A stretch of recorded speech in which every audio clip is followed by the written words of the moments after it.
Welcome to Museums Matter, a series of FB live streams by the Vibal Group, Chinatown Museum, and Iloilo Museum of Contemporary Art, in collaboration with Fundación Senso and Ayala Museum. Museums Matter aims to be a platform for museums and a resource for teachers who are looking to museum collections to support digital learning.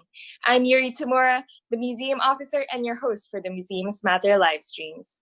How museums support art collection, how museum art collections support digital learning will showcase art collections and museum programs from Ayala Museum, Fundación Senso, and Ilomoca. It aims to teach teachers how to utilize our local art collections in preparation for blended learning. Today, we are joined by Marinela Andrea Tenten Mina, an associate curator of Ayala Museum, Ricky Francisco, the curator and director of Fundación Senso, and of course, Janine Cabato, curator for education from Ilomoca. Before we begin, we'd like to open with a quote from Tristan Hunt, the director of the Victoria and Albert Museum based in the UK. Museums should use the long journey back to normality to renew their mission, connect with new audiences in new ways, and help reconnect the public with material works of profound creativity. In line with this quote, we'd like to put these live streams out there to better connect with the public through, of course, our teachers. The structure of today's talk will begin with a general description of the museum, to be followed by a showcase of museum collections and museum programs, after which we will show the museum's online platforms and, of course, their contact information. Ayala Museum will be going first, to be followed by Fundación Senso and Ilomoca. So, for our first speaker for today, we have Tenten Mina. She specializes in tradeware, ceramics, and indigenous Philippine textiles. She obtained her BFA in Arts Management from the Ateneo de Manila University in 2005 and is currently working on her master's in archaeology at the University of the Philippines Archaeological Studies program. She has 15 years of working experience under the Ayala Museum, working in different fields from education to collections management. She is a member of the Oriental Ceramic Society of the Philippines and the Kapisnan Archaeologist ng Pilipinas Incorporated, and has presented numerous papers on the Roberto T. Villanueva collection at local and international conferences. Hello, Tenten. Welcome on to the show. Hi, Yuri. Thank you for the introduction. So first, I'd like to thank, of course, our organizers for putting this together. I think it's very timely that now we're talking about utilizing museum collections for blended learning. So the title of my presentation today is Museum Collections Make Connections. And this is actually borrowed, in a sense, from the theme of the International Museum Day back in 2014. And our subtopic is actually digital educational resources for blended learning. I thought that the theme of the 2014 International Museum Day was appropriate for our topic because museum collections really are multifaceted objects. In short, there are things which are connected to many things about people. We learn a lot from objects, not just because of their aesthetics, but because of the different contexts that are tied in with them. And that ties in with the reason why I also placed here our iconic dioramas. So in the next slide, what you'll find there is a focus on diorama number 34. Although this is technically part of the historical collections of the Ayala Museum, the dioramas which we are most closely associated with can also actually be considered as an artwork in itself. It was created by a team of historians, researchers, artists, and craftsmen in order to communicate a specific message. So going on, we'll talk a bit about the history of Ayala Museum. So Ayala Museum actually began as the brainchild of Fernando Zobel, the visual artist and painter and philanthropist. But his plan to have a museum of Philippine history and iconography was actually carried out eventually in the 1960s by Carlos Quirino, who was the first director of the Ayala Museum. And it opened in 1974. This is the original structure of the museum. But fast forward a few years, you'll see that 30 years later, in 2004, we reopened with new facilities. So this is where the Ayala Museum is currently housed. And the Ayala Museum actually also, as a structure, houses the other half of the Arts and Culture Division of Ayala Foundation. So from being focused primarily on just art and history, we are actually also really part of an arts and culture arm of Ayala Foundation. The other half of that would be the Filipinas Heritage Library. When the museum first opened as a museum of Philippine history and an iconographic archive, it also housed a large holding of important reference materials and photographs, which would eventually become part of the Filipinas Heritage Library collection. But I'll talk a bit more about that later. Right now, I guess we'll go back to the main point of our presentation, which is really focusing on museum collections in general. So in the next slide, what we have there is a quote from Paul Perot, who wrote in the Smithsonian Experience back in 1977 that collections are the reason for the existence of museums. They are the source from which a museum's unique role in the cultural fabric of society emanates. And they are the basis of its contribution to scholarship, the instrument of its educational role. So museums collect objects and they preserve them primarily not just for the preservation of objects, but because there's a lot to be learned from these objects. So we'd like to highlight here the educational aspect of museums. So in the next slide, you'll find there that the educational role of the museum is actually quite unique because it's based on the object, which is a direct link to a specific time, place, event, and person. It's really objects which come with rich contexts. And I think that's where we'd like to discuss in terms of the museum, the richness of how we can approach our different collections. So in the case of Ayala Museum, our collection actually is arranged according to these categories. They're considered as archaeological, ethnographic, fine arts, historical, or numismatic. We'll go a bit through each so that we can be clear about what we mean. But what's interesting, especially about the numismatic collection, as we find in the next slide, it sounds like a complicated term, but numismatic actually refers to money. In the case of the Ayala Museum, our numismatic collection also includes philatelic materials or stamps.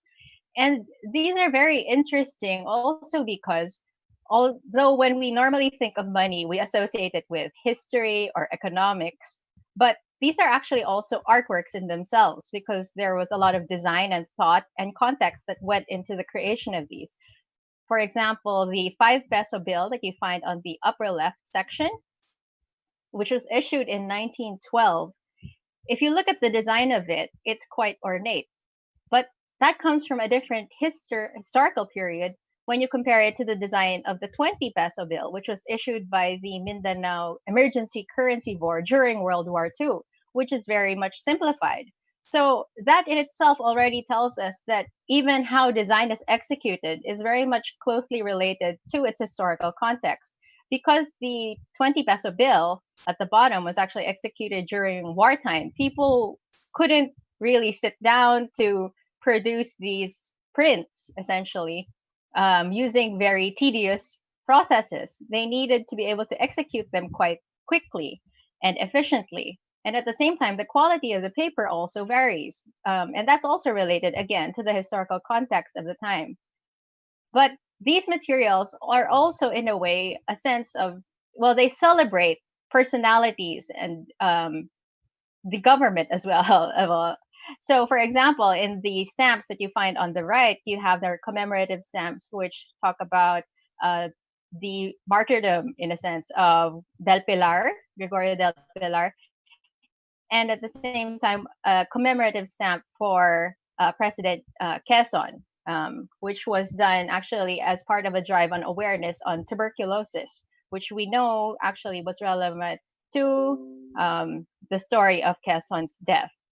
Now, when we move on to through history, of course, the Ayala Museum is associated primarily with its dioramas. But aside from that, the historical collection also includes important historical photographs. There are albums such as Neely's photographs of fighting in the Philippines from the American period. And we also have a rare set of copies of the Noli and Fili, which were given by the mother of Rizal to the Onghunco family, who eventually donated it to Ayala Museum. And again, these are rich in historical context, but they are also, in a sense, works of art. And the Ayala Museum's dioramas were also created to be supplemented by our maritime vessels and also a set of dolls, which you see there on the right. Now, maybe we'll take a quick break from the bit academic discussion, but we'll take a quick quiz. Let's see who's familiar with our national artists, since our topic is actually the fine arts section. So you'll see on your screen there a question or a poll, and you can answer. So our question is, which artwork was created by the national artist? Is it A, Una India a Manila Vestida a de Gala by Damian Domingo, B, Lady at the Racetrack by Juan Luna, or C, Study for 500 Years of Philippine History by Botong Francisco? And all of these artworks are part of the Ayala Museum's Fine Arts collection. So I guess while people are answering, we'll wait for the results of that. But while people are still typing in their answers, what we'll do is go through some examples of the fine arts collection of Ayala Museum rather quickly.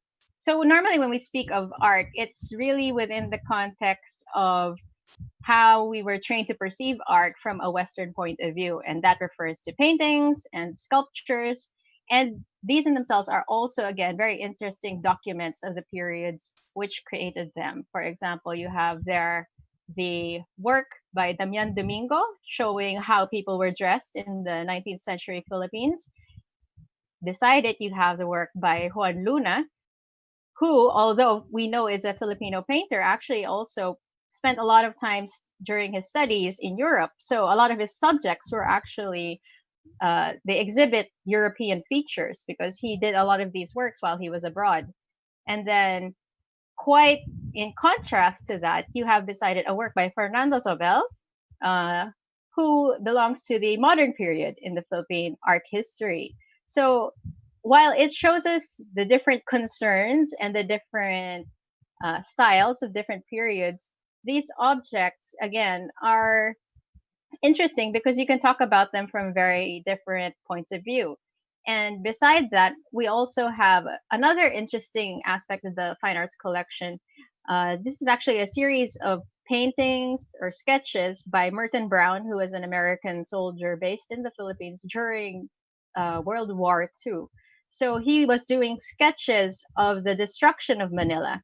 So he did sketches of the destroyed churches, the destroyed marketplaces, and so on. So these can be studied from a point of view of their artistry, their execution, their material, but also they show you as historical documents what was happening in the time that they were made.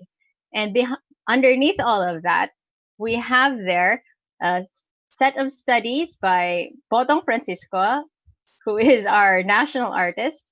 One of our national artists, rather. And I think, let me see, did we get it right? According to our poll, most people actually voted for Juan Luna as a national artist. So unfortunately, while Juan Luna is considered very much a hero, by technicality, he is not actually one of our national artists. The National Artist Award actually was given out by the Philippine government only beginning in the 1970s. So our first national artist was actually Fernando Amorsolo, and Botong Francisco was given the same award the following year. Now, so let's go back to our presentation. Moving on, when we talk of art, again, normally we speak of it from the perspective of painting, sculpture, from the concepts of the Western world of art. But when we think of the Philippines, we're actually a country that is very rich in a lot of indigenous culture. We have a lot of variety of our expressions, whether they're related to our beliefs, to our way of life. So in this slide, what you'll find are our ethnographic collections of Ayala Museum. These are some examples. So we have there a kinabigat from the north, and that's very much closely related to the beliefs of the locals, their rituals, especially with regards to protection and community. And then also there are different kinds of adornments or accessories that people wear, objects which are also related to warfare and ceremonies, such as the Kaliseco, and even objects which are related to rituals of friendship, such as the offering of betel nut chewing or betel quid. So you have there a colocate, the kind of scissors that are used for opening up the betel nut, and also a lotoan from the Maranao in the south. So again, while these objects are very rich in terms of design, I guess they're most easily accessible to a lot of people because of their very unique designs. They're also tied in not just to design, but to a specific belief system and a specific culture, which I think is very relevant to our topic now of blended learning. Because when we speak of blended learning, it sort of breaks down our traditional walls of how we understand we should be learning things rather than breaking down objects into different facets. We should be able to look at them holistically and tie that into the people that made them and such. Now, the last section actually of the museum's collection. Oh, before we go into the last section, we also have another poll. This one is non-academic. It's just for a bit of fun. So let's try to see what's the most popular style, I guess, currently in terms of your taste. These are actually all part of the archaeological collections of the Ayala Museum. So, would you, for example, prefer to have accessories made out of gold or perhaps made out of natural materials such as shell? Or would you prefer to get something imported, such as the trade beads? So while people are answering, let's move back into our main presentation. So the archaeological collections actually speak of objects which are excavated, retrieved from under the ground in a systematic manner. And this actually tells us a lot of fascinating things about cultures of the more distant past. And this can be revealing about their technology. For instance, you have there in the upper left a pair of stone tools. So it tells you about how people navigated the world around them. What kind of technology did they have? Or again, it could be these objects could be related to their sense of style, such as the accessories which we featured earlier. Um, the trade beads in particular are quite interesting because, again, these are objects which could not be produced locally, so they had to be sought from external sources. So it shows us something about the concept of how people appreciated things. Did they have to be made locally? Did they have a preference for locally made objects? Did they have a preference for things which were imported and such? And lastly, of course, but not the least, these objects are also revelatory about people's concepts of life, death, and the afterlife. So the last object you find on this screen actually is an example of a limestone burial jar from Cotabato. So let's see, what is the most popular accessory? And most people, oh, it's actually quite close between gold and trade beads, 38% and 37%. So that's quite interesting. So I guess there's a sort of a close tie between the two, but not to say that the shell bracelet is far behind. It's at 25%. Okay, very interesting to know. So I guess gold really is still top of mind when we speak of accessories. And that's also fascinating in the sense that, of course, gold is one of the most it's abundantly accessible in the Philippines, and it's part of our rich heritage, and we should celebrate that. Now, moving on, when we speak of heritage, I mentioned at the start of the presentation that the Ayala Museum is actually one half of the arts and culture arm of Ayala Foundation. Now, when the museum started as a museum of Philippine history and iconographic archives, I mentioned that a lot of the holdings actually were part of a library that was also housed within the museum's facilities. So now these are formally part of the Filipinas Heritage Library, and that includes a large collection of photographs, very important photographs from the Retrato collection. And very interestingly enough, the FHL, as we call it, the Filipinas Heritage Library, is also now reaching out to the public through Spotify. So they also have a collection of music called the Himig Collection. This is Filipino music, and they've started putting up playlists on Spotify. So if you have a Spotify account, please look them up. That's the Filipinos Heritage Library. But if you're looking for more serious resources, you can visit the library's website, and this is how you'll find access to their collections, which includes a lot of important books, rare materials, especially regarding World War II. So the Filipinos Heritage Library has really been gearing itself towards digital researchers for the last few years. So they have quite a lot of digitized material readily available if you're looking for resources that you need, not necessarily for teaching tools, but rather as reference for yourselves as you're developing your lesson plans, then I think that the Filipinos Heritage Library could be very helpful in that regard. And they also have a lot of interesting materials like the presidential papers of Quezon and Quirino. Now, of course, we have to speak about how you can access the museum's collection. And that's most easily done if you visit us at our main website. That's www.ayalamuseum.org. So when you go to the museum website, what you'll see there is a header that says that unfortunately we've been closed actually since June of last year, even before the start of the COVID pandemic. But at the same time, since we've been closed last year, the museum made a conscious decision really to start reaching out digitally.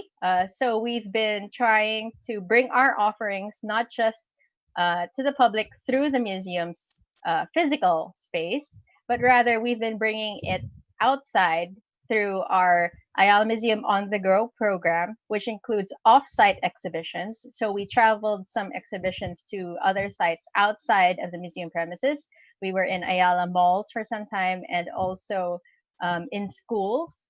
And we've also really beefed up our online programs in line with this because we understand, again, that the mandate of the museum is primarily to use its collection as an educational tool. So we've really been trying to bring that forward over the last over the last year, I would say.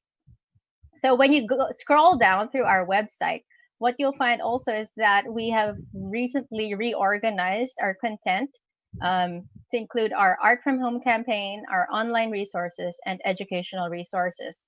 Whereas previously, the content of the museum website was organized according to our traditional programs, exhibitions, educational programs, etc. Now it's arranged really for your online needs. So if you go to the Art from Home page, which you'll find in the next slide, this is just to give you an example of what you'll find there. It's really actually a sort of light challenges, I would say, that people can do to sort of inspire people to be creative. And these are just light campaign materials really that our marketing department created in order to inspire people to really think creatively, I would say, during these times. And this really began when the COVID pandemic started because we realized that thinking creatively is very helpful for a lot of people as they're going through this very difficult period. In the next section of the website is our online resources page, and that is arranged actually all of our traditional content you can find now in the online resources, such as our online exhibitions, materials related to crafts, and workshops, and so on. And then, but I know that this talk is geared primarily towards educators. So when you go to the museum website, the easiest thing actually is if you need access to our museum's educational resources, you can click the link at the top of the site, the resources page, and that will take you directly into our educational resources page. And this is where we've rearranged and housed all of our digital material. And we've actually been fortunate enough that as part of Ayala Foundation, we also collaborated with teachers from Santex, a public school which is run by Ayala Foundation. to really understand better what it is that teachers need as teaching tools during this time. So we rearranged the materials according to the MELCs, or the most essential learning competencies. And so what you'll find there is that you can actually click on any of the links below. So that's for the lower school, middle school, and high school. And the content is already pre-organized according to topics which are most relevant to these different year levels. But if you can't find what you're looking for, you can also just click the link below and send us an email. That's hello@ayalamuseum.org. So again, I think that the museum is really focusing now on making our collections most accessible, especially to educators. So we'll just go quickly through the content of the different sections. But what you'll find that most of the materials that are there are actually videos, which we've been creating since last year, but we've rearranged them thematically again according to the different subtopics that might be relevant to your curriculum. Now, aside from videos, though, we also have a few examples of activity sheets, which our education department has been very busy working on. And this is one example of that. It's a coloring, it's part of the coloring book that they developed on Philippine art.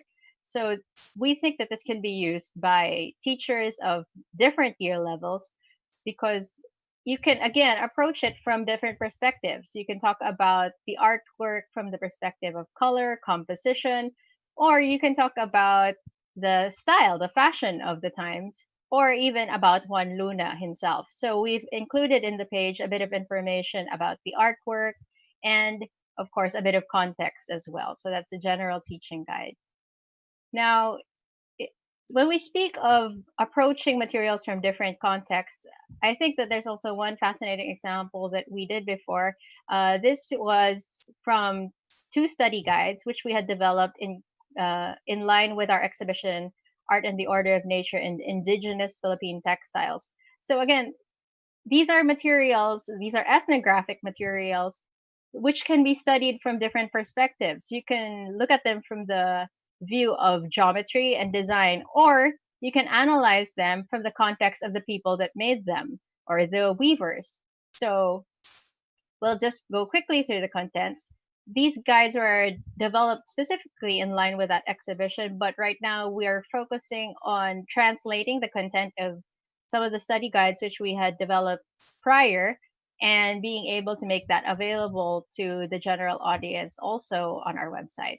But again, I think it's interesting that, let's say, for example, these textiles, these threads, you can look at them from the perspective of the people that made them. What were their belief systems? What were the colors that were accessible? And thus also, what were the colors that were important? And what was the technology available? Or you can look at it from an entirely different perspective, and that of design. So, because normally when we speak of geometry, we think it's related only to a math subject. And I will admit I was very bad at math, but I was fairly good at geometry. And I think that that's because geometry in itself actually is a subject that is based on what is observed about the measure of the earth.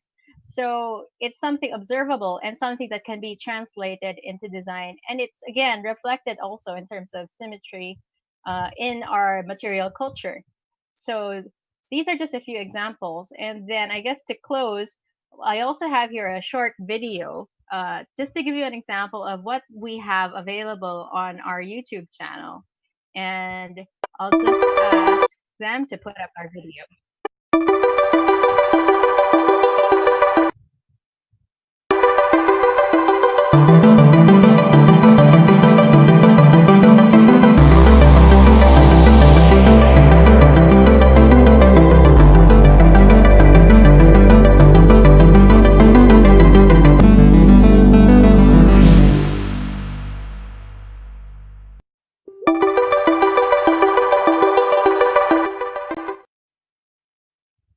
Okay, so that was just a very short trailer actually that we had launched before when we first opened up our YouTube channel. But that was just to get you a little excited about what else you can possibly find Again, if you need access to materials about the museum's collection, you can visit us at our website at www.ayalamuseum.org. Or you can also look us up on social media. We're very active there on Facebook, Twitter, Instagram, and again on our YouTube channel. Or if you still need help or with trying to find something very specific, then please feel free rather to reach out to us via email at hello@ayalamuseum.org. And I guess that's it. Thank you for listening. Thanks, Tenten. That was such an informative talk. I hope our teachers are aware about how many resources museums actually have for them. So if any of the teachers listening in right now are interested, please connect with Ayala Museum with these links or on these social media profiles. And yeah, maybe you can cook up something together for this incoming online school year. Okay, so moving on, our next speaker will be from Fundación Sanso. Ricky Francisco is currently the director of Fundación Sanso. He has been working with private museums since 1999 and has an independent curatorial practice since 2011. Among the institutions he has served are the Ayala Museum, the Lopez Museum, and the Purita Kahlo Foundation, and of course the Singapore Tyler Print Institute. He is a member of Call Asia Project, which advocates for preventive conservation of museum collections in museums and heritage sites around Southeast Asia. So everybody, let's please give Sir Ricky a warm welcome. Hello, Sir Ricky. Thank you, Yuri. That was so kind of you. Magandang hapon po sa inyong lahat. I hope you're enjoying what you've been seeing so far. Tenten's talk was so good and I learned so much from it. Thank you, Vibal Group, for hosting this, and thank you, Chinatown Museum and Ilomoka for giving us this platform today to share what we have at Fundación Sanso. I hope everyone there is sheltering safely, and let's continue. Fundación Sanso is a small private art museum devoted to preserving and promoting the legacy of one man, Juvenal Sanso. We run a small museum, an archive, a library, as well as some a foundation which gives grants and scholarships. We are also known for our own small cafe and our museum shop. We are located in San Juan, Metro Manila. You know, Fundación Sanso is quite out of the way, so we try to make it as easy as possible for everyone. We have this short poll. It says, how much is the entrance fee to visit the museum in Fundación Sanso? So I'd like to ask the teachers to guess how much that is. And while I'll give time for people to answer, I'd like to share more about Fundación Sanso. Unlike other private art museums here in Manila, Fundación Sanso is largely self-funded. And unlike other art museums here in Manila, we don't take care of the art of the artist. We also take care of the artist himself. So aside from the artworks of Mr. Sanso, we also take care of his well-being, as he is now he has celebrated his 90th birthday last year. So unfortunately, because of the pandemic, he can no longer visit us, whereas before he would be with us every day. So okay, maybe we could take a look at, if ever there's at the poll. Yeah. Okay, so Ricky, I don't think. Oh, the answers are here. So, wow. Wow.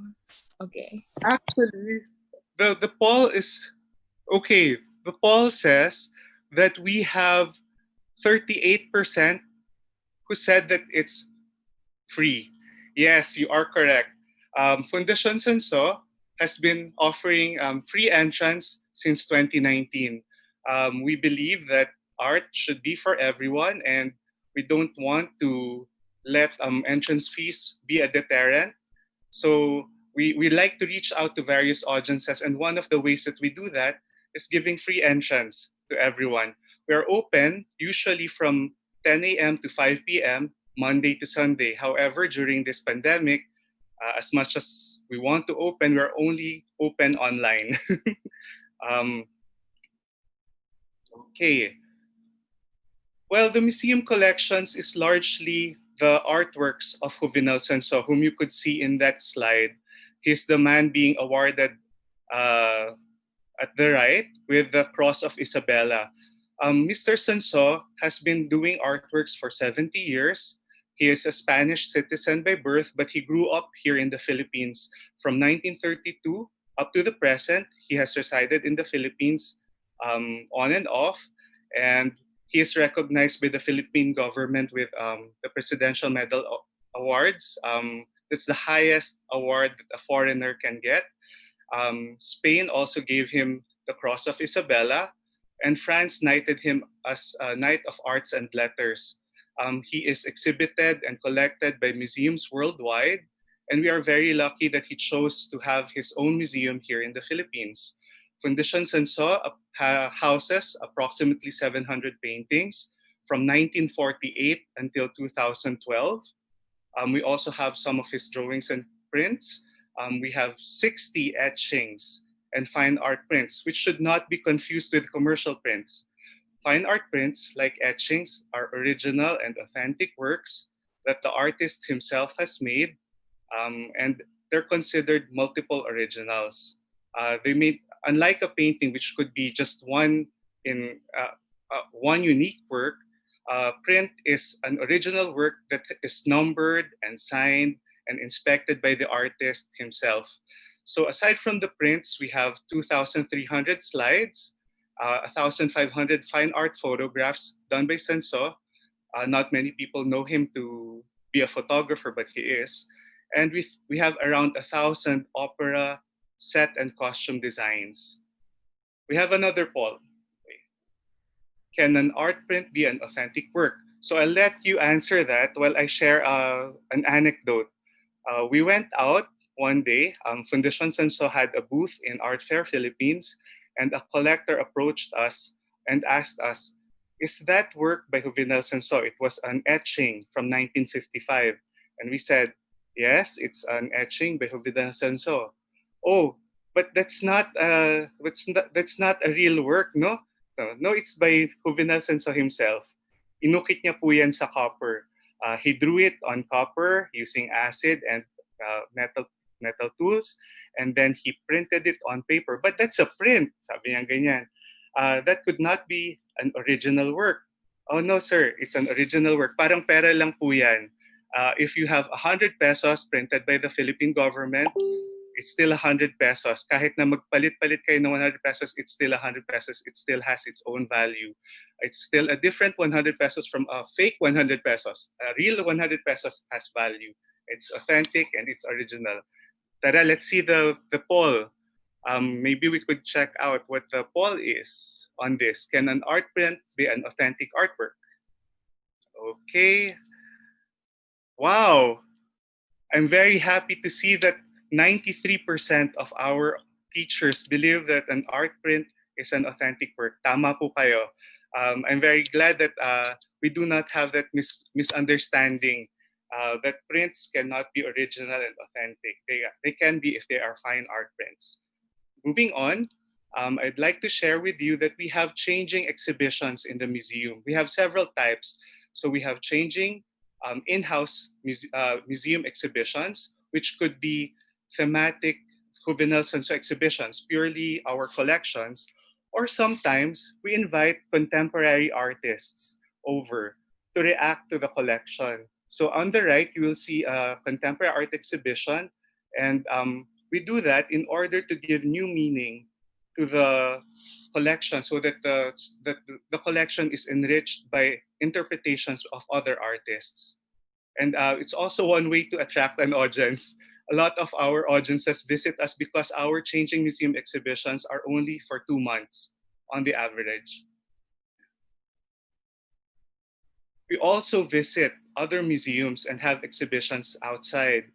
We really believe that art should be for everyone. So we try to get out of the museum and go out to where there are more people.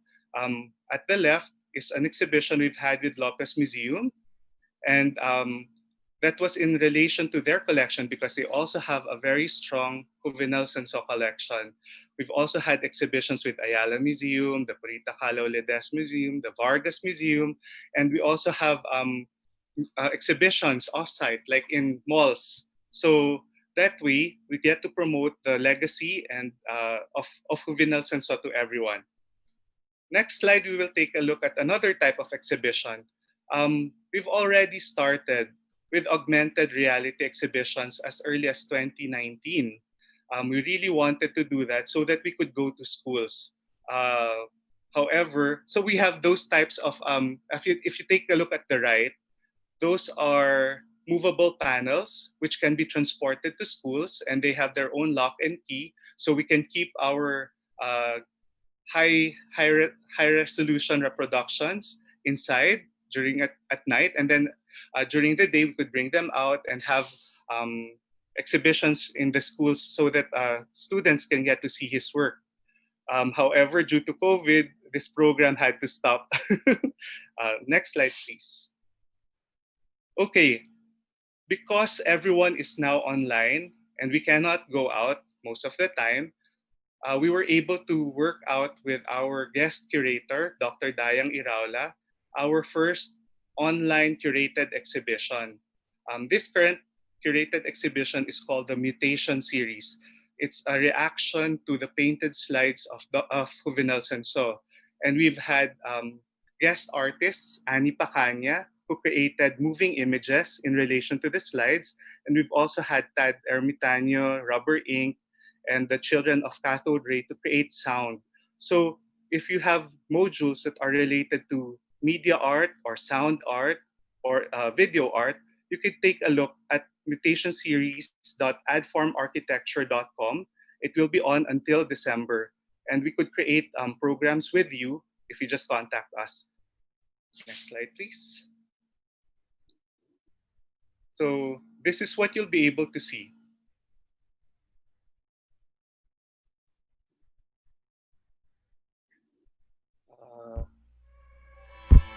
Have a video.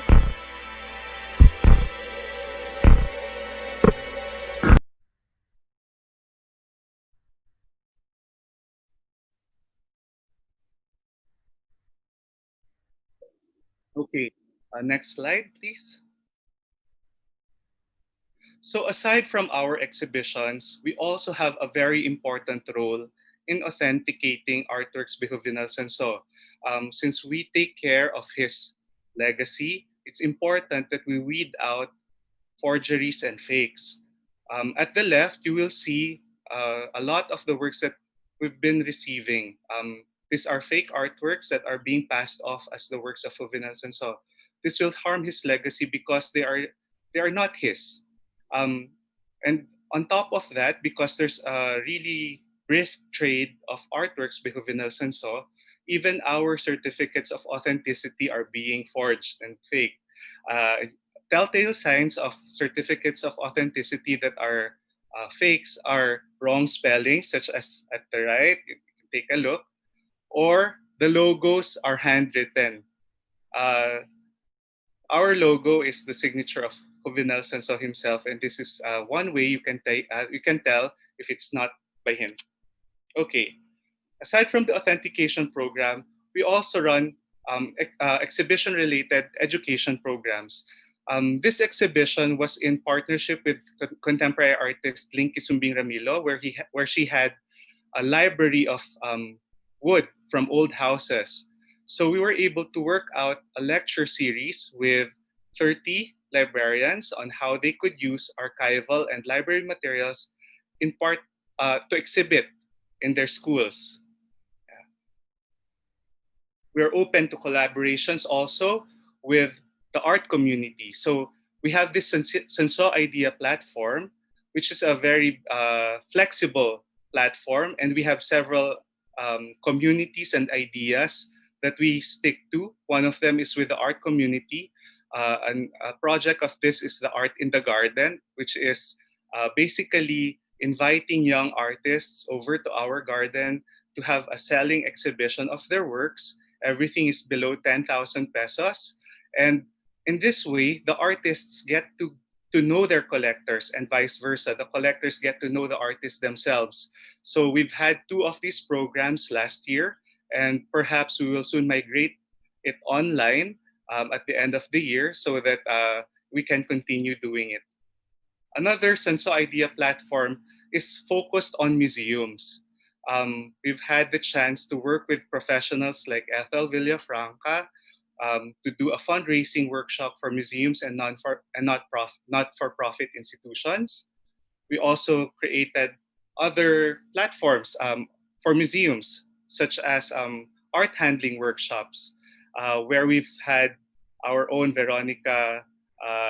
our own staff, uh, Veronica Fuentes, as well as guest speakers such as Mr. Lester Almasio, imported from Dubai. He has been working with the Louvre Abu Dhabi, and he shared his skills here locally through the art handling workshop. So far last year, we've had 6 of these. And to make things easier because of the lockdown, yeah, next slide, please. We also have it online for free. If you visit our page, Fundación Senso, there are 6 videos on how you can handle art. This is done by our own staff, Veronica Fuentes. Another idea we focus on for the Senso Idea platform is mental health. Starting last year, we focused on mental health because we think that our community needs to be more aware that this is a problem, and museums are places of healing. We've invited speakers like Dr. Robert Benaventura and Ms. Kathy Sanchez Babao to give lectures and workshops on this topic, as well as do it online. Because right now we're all in our homes, and for example, this recent talk was for our elderly. Everyone can be, ano kasi, like when we're in confined spaces for prolonged periods of time, it could become a problem. So we reach out to our audiences this way as well, and everything is also free. Next slide, please. One of the things that is unique to Fundación Senso is our micro grant program. We have grant programs for artists and curators. So a micro grant program is a 10,000 peso grant so that an artist can be able to use it in whatever way. Our first recipient was Mr. Roniel Compra, whose exhibition we've seen in Cebu. We were able to bring in his exhibition at Fundación Senso through a micro grant, and he was shortlisted for the Ateneo Art Awards. Another grant that we have is our exhibition grants program. This year, we've had our first curatorial grant program, and the first recipient is Dr. Dayang Iraula.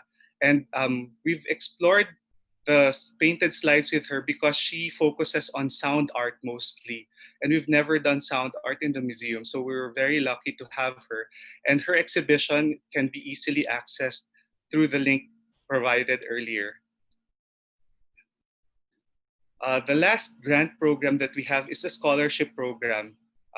For 2 years now, we've been in partnership with the Bulacan State University, and we've had 14 art student scholars, and 2 of them have already graduated.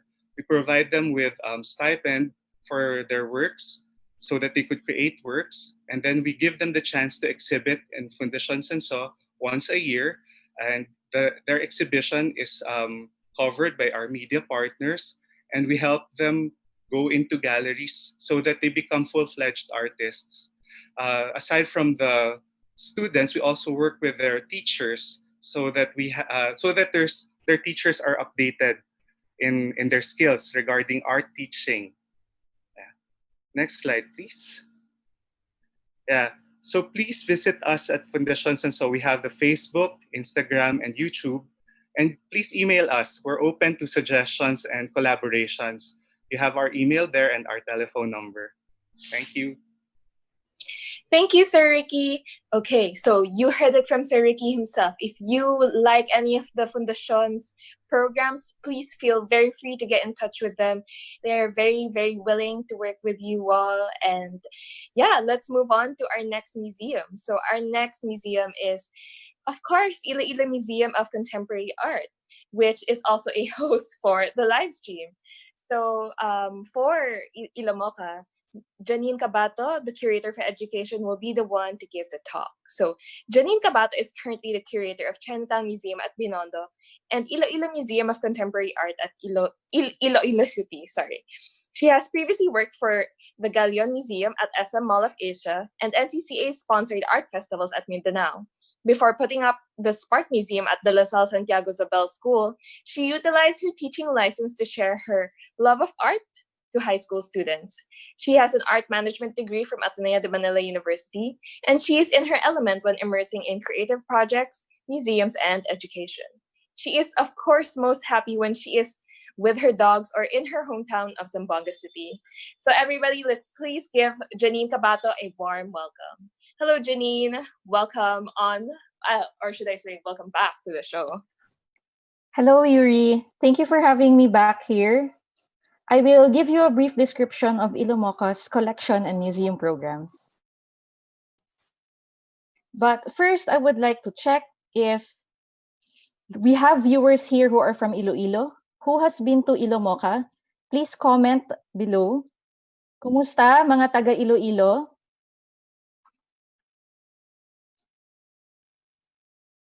For those of you who have not been to Iloilo yet, we are now connected at Casa de Emperador building. It is in Iloilo Business Park. So this is the property of Mega World, which is our mother company. To give you more information about this, Ilumoca opened last March 2018.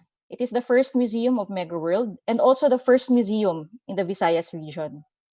So it's strictly dedicated to modern and contemporary art. The goal of Ilumoca is really to engage the community with the collections through exhibitions and museum programs. It is a 3-story building. It has 5 exhibition spaces. On its ground floor, we have 1 changing exhibition space and a souvenir shop. The other exhibition spaces are in the 2nd and 3rd floors. We also have a block box it's very perfect for theater and performing arts. The theater could hold around 75 people. This is pre-COVID. So post-COVID, only half, right? As per IATF. So it could only accommodate only 30. But since the museum is still closed, as like most other museums, we will update you if we are already opened again. But this is one of the reasons why we are doing Museums Matter, because we would really like to share our collections and our programs online. Some of our collections are the sculptures from the Valencia collection. So it's segregated into we have different slides about the collections. And the Valencia collection is really a mix of prints also and prints and sketches, right? So our patron, Ed Valencia, who is also from Iloilo, started collecting works in New York during the 1980s. So that's why this is more than around 30 years. So 3 decades. He has been collecting art, and he continuously also collects arts even during this quarantine, especially during this quarantine, as most artists are very busy in their studio because they cannot leave a lockdown, right? So when he was building his career in banking and finance, he also started to build on the art collection. The names that you could see here with the paintings are mostly on Filipino artists. Sir Ed is very particular with the paintings that he collects. So he's specially drawn to works that, and I quote, create new perspectives, new insights, and new narratives when you look at it again and again. I won't run through the list because there is many to mention, but currently the collection of paintings and just paintings alone are over 800. To bring this to the public, the museum is coming up with thematic exhibits, which will start this August. So we will share that to you in a while. Just to have a poll, also, we will check if you know the answer to this. What art movement is this painting categorized? What art movement is this painting categorized? A, abstract art, B, social realism, and C, impressionism. This work was created by the national artist, Jerry Elizalde Navarro. So it's about Gunung Agong. It is an active volcano located in Bali, Indonesia. Very active ever since the mid 1800s. It already erupted, and its last recorded eruption was around May 2019. So,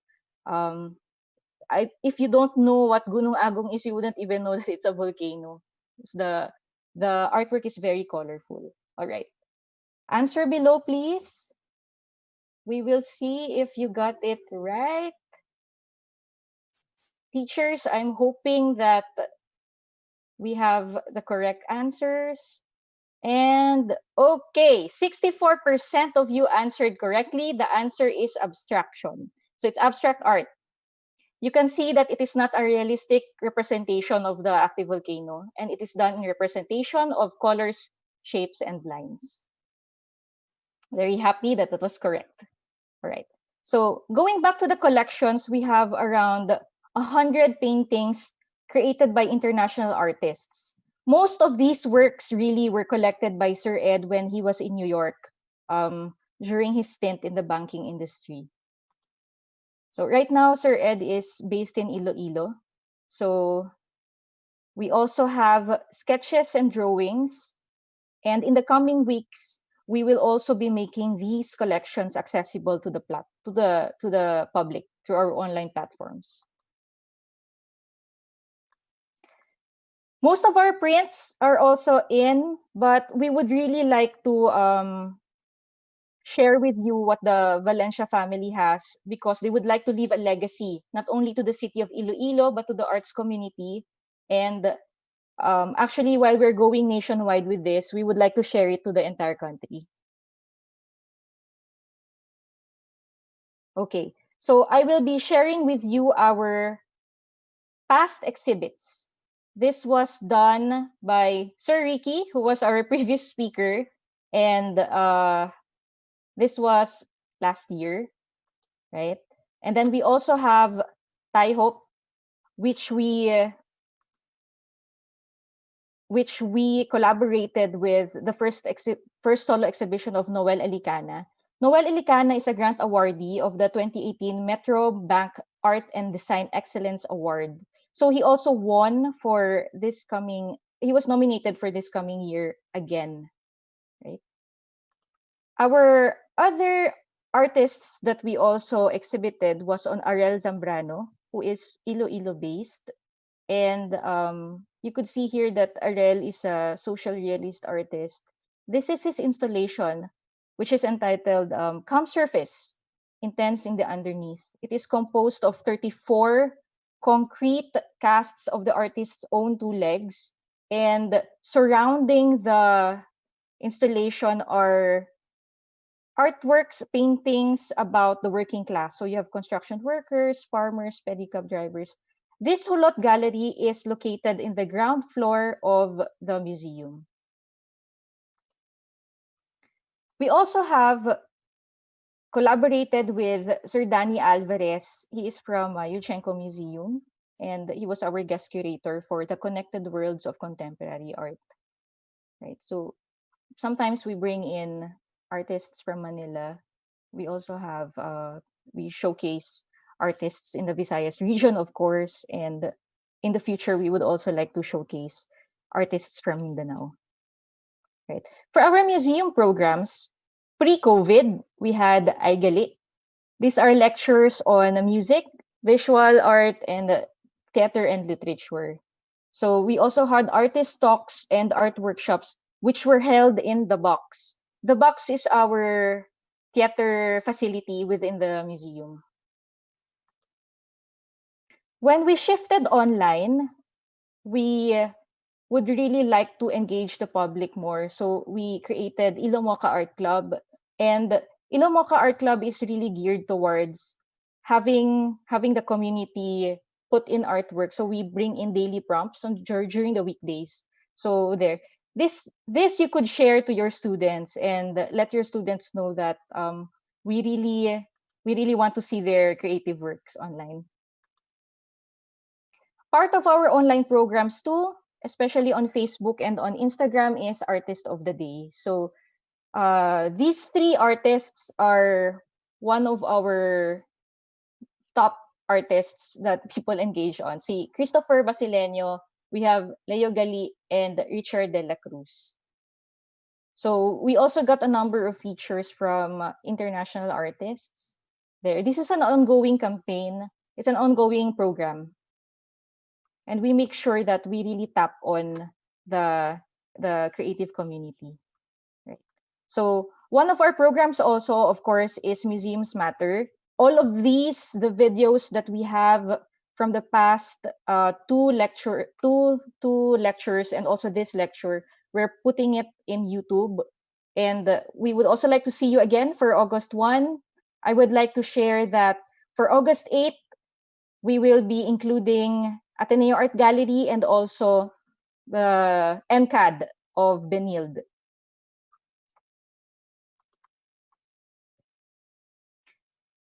This is our YouTube account, and it's on hold on. It's on YouTube. So we have please feel free to subscribe to our channel. Okay. For August, we will be having our first virtual exhibition. The title is based on the percentage of women artists in the Valencia collection. So we would like to know what you think is our answer for the 7.23% or 24.6% or 56.7%. The percentage of women artists in the collection. Please feel free to answer.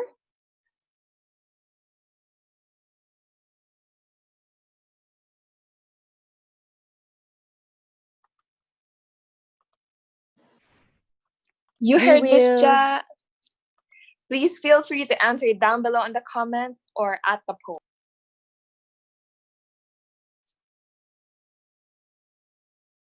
All right.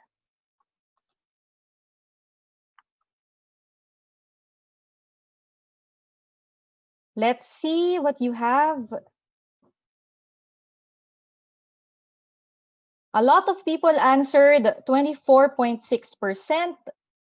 The honest answer is it's 7.23%, which is quite sad. We only have a few women artists in the Philippines, and this is one of the reasons why we are creating 7.23%, which is the name of our exhibit this coming August 14. So this is also an invitation to everyone to please join us while we have conversations with these women artists together with Marika Constantino, our curator. And we will be having this at 7:23 p.m. by August 14. This will just be via Facebook Live. One of the things that we would like to share with you also is our schedule for August and September, which is, I will run through it, but for those who are using their cell phones, please screen cap this, or rather, you could also join us in Facebook. Check our Facebook page so that you could always be constantly updated with what's happening. All right, so for August 1, we will be having Teaching Philippine History with Museum Artifacts and Collections. This is in line with NHCP museums and, of course, with Chinatown Museum. So we have Museo El Deposito, Museo ni Emilio Aguinaldo, and Museo ng Katipunan. By August 8th, also at 2 p.m., we will be having How Contemporary Museum Art Programs Support Blended Learning. This is together with university museums, which is Ateneo Art Gallery and Museum of Contemporary Art and Design at Benilde. Right? By August 14, we have 7.23. It is a virtual exhibition. We are using Facebook and Instagram for the platforms for this, but the grand launch will be on August 14 at 7:23 p.m. Very exact, right? So we are joined with Maureen Austria, Lira Garceliano, Ali Garibay, and Michelle Holanes Lua. So I'm very proud to say that all these artists are across the Philippines, so well represented. Maureen is from Bacolod. Lira is here in Quezon City. Ali Garibay is in Cavite. And Michelle is at Cagayan de Oro. So our curator is also Iloilo based. So very far. Rojas City. There. Okay, so on August 25th, to celebrate the Iloilo Charter Day City, we will have a virtual urban sketch together with Aurelio Castro III. His works were featured already in Rappler. He's been very active with urban sketching, but this time we're doing a virtual urban sketch. So I'd really like you to push this with your students. This is very good because he will do it online. We would encourage your students to also bring their art materials online. We will do a sketch together. There. For September 10, we will already be showcasing our collections through the elements of art and principles of art. Very basic for around grades 8 to 10. This would be best fitting for those age range. Lastly, I would really like to do a call out for our Living in History program. This is with the COVID-19 collection. Next slide, please. We are living in a moment in history, and especially in the pandemic. So as part of Mega World Museum's mission to be repositories of their respective communities, we are currently collecting masks, but only those made of Philippine textiles. So do give us a link. Let us know if you come across any hablon, yakan, ikat weaving. We are collecting them. And we are also buying it, but if you would like to donate, please reach us through Messenger also. We are sharing our links. This is our Facebook page. And also, you could contact us through Facebook, Instagram, and of course, our YouTube channel. For anything else, suggestions, collaborations, please feel free to email us. We will always reply as we are online all the time. Thank you, Yuri. Back to you. Thank you, Janine. Okay, at this point of the talk, we still have some time, so we will be bringing on our speakers back into quote unquote the stage or on our little online space. And then we are open to taking some questions. So if you have any questions to these museum heads, now is the time to ask. It can be kind of difficult to have your questions directly or immediately answered through email, that we don't really work on weekends, and then we have some admin workload. So if you have any questions, now is the time to really ask our speakers. So, yeah. Hello, everyone. Does anyone have any questions for our speakers? So we have. Okay, so yeah. Does anyone have any questions for our speakers? Okay, so there are a lot of people thinking. There are a lot of people thinking us, but I don't know. Do you guys have any questions? So,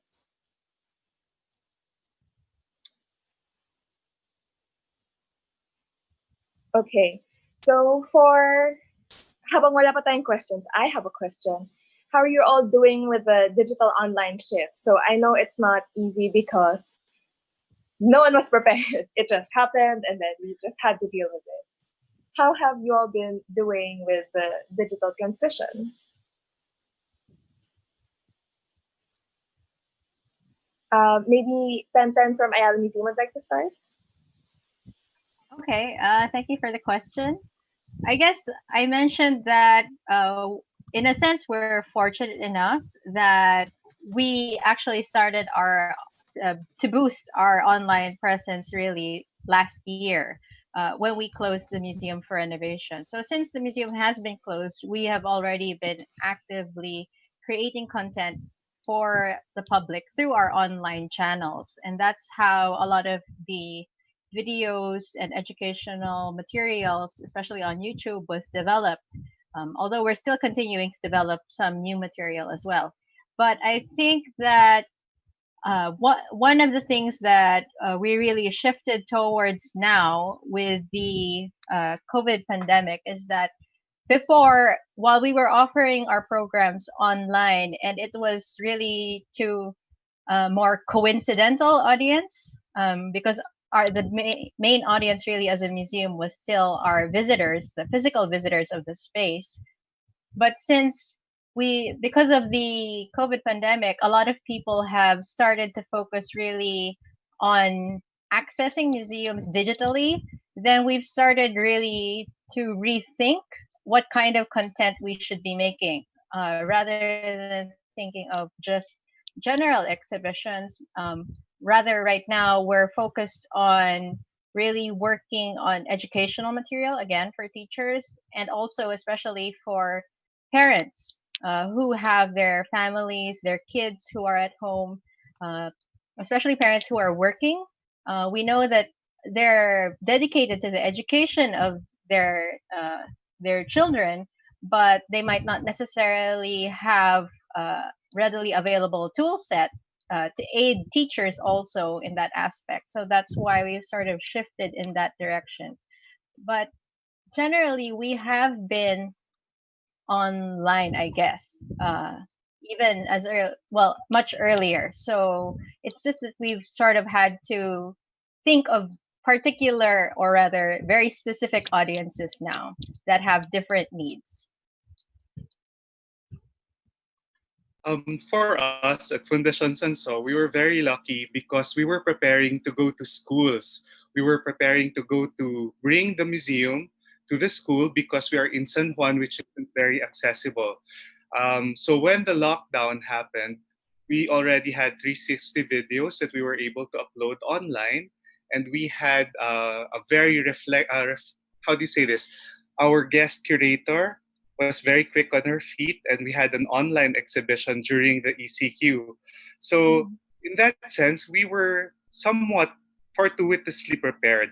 However, during the ECQ itself, our main focus was really on keeping everyone safe, all the staff that should be at home, and then later on, how can we keep our audiences engaged and safe as well? So the mental health series, we had several.